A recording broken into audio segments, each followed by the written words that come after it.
Sunday আমি আরেকটা menu বানাবো আজকে, লাউ পাতা চিংড়ি মাছ দিয়ে ভাপে রান্না। তো আমার নিচে বাগানে হওয়া লাউ পাতা তুলে এনে ধুয়ে এরকম ছোটো ছোটো করে কেটে রেখেছি, পাতা চিংড়ি মাছের ধুয়ে পরিষ্কার করে রেখেছি। এগুলো আমি কড়াইয়ে দিয়ে দেবো। এই রান্নাটা হবে হাতে মেখে।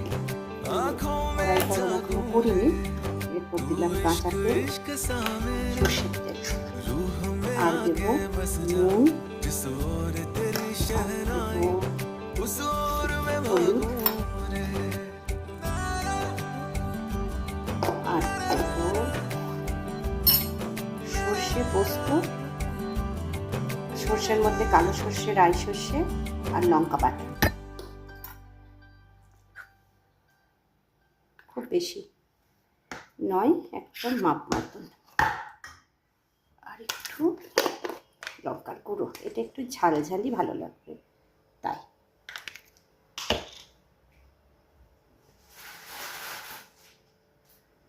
আর কাঁচা লঙ্কা। এরপরে এটাকে খুব ভালো করে মেখে নিতে হবে।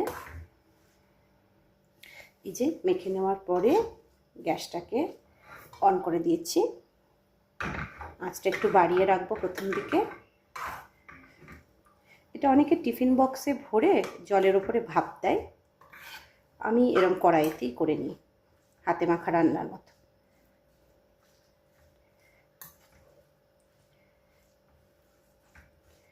একটু শাকটা নরম হয়ে জল বেরিয়ে গেলে ঢাকা দিয়ে দেবো।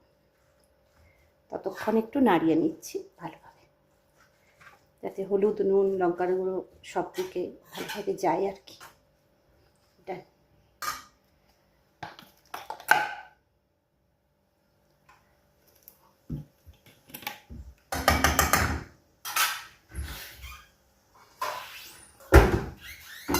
এবার ঢাকা দিয়ে আঁচটাকে কমিয়ে 5-7 মিনিট রান্না করব।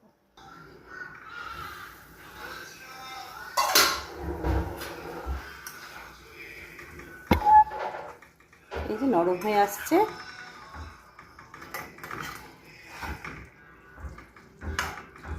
খুব সুন্দর একটা গন্ধ বেরিয়েছে।